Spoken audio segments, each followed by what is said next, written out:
Guys അപ്പോൾ നമുക്ക് മീനിൻ്റെ മുട്ട അവിച്ചാലോ? ഞാനൊരു 3 അയലയാണ് എടുത്തത്. 3 അയല എടുത്തപ്പോൾ എനിക്ക് ഇത്രയും ഈ മുട്ട കിട്ടിയിട്ടുണ്ട്.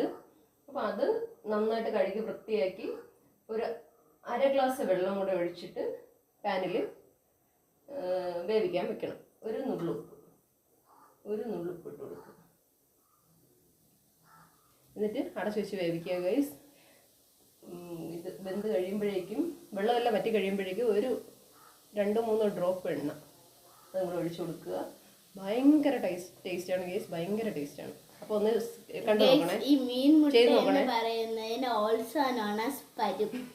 പരു എന്ന് ഇവിടെ പറയും. നിങ്ങളൊക്കെ എന്താണ് പറയുന്നതെന്ന് കമന്റ് ചെയ്യൂ ഗൈസ്. Okay, bye bye.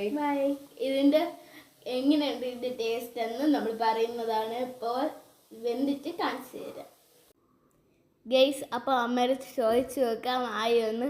അമ്മ ആയോ? ശരി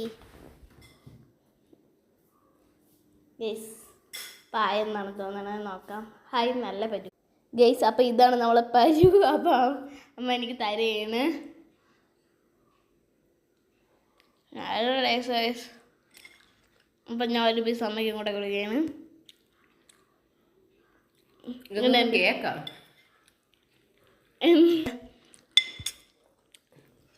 മീൻ മുട്ട എന്ന് പറയാൻ കാരണം കണ്ടില്ലേ, ഇങ്ങനെ ഗുരുവിരുദ്ധ സാധനങ്ങൾ, അതാണ് മീനിൻ്റെ മുട്ട.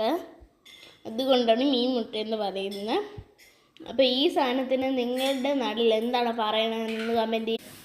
അപ്പോൾ ഇത്രയുള്ള നമ്മളെ മീൻ മുട്ട. അപ്പം ഞാൻ ഇന്ന് കടിക്കുകയാണ്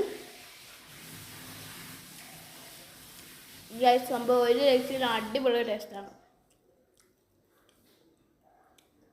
നിങ്ങൾ ഒരു പ്രാവശ്യമെങ്കിലും ട്രൈ ചെയ്തിട്ടുണ്ടെങ്കിൽ ഒന്ന് കമൻറ്റ് ചെയ്യുക. പിന്നെ മറക്കാതെ ചാനൽ സബ്സ്ക്രൈബ് ചെയ്യുക, ലൈക്ക് ചെയ്യുക, ഷെയർ ചെയ്യുക. പിന്നെ നിങ്ങളുടെ അഭിപ്രായം ഇതിനെക്കുറിച്ച് താഴെ ഒന്ന് കമൻറ്റ് ചെയ്യുക ഞാൻ പറയുന്നത്. അപ്പോൾ ബൈ ബൈ.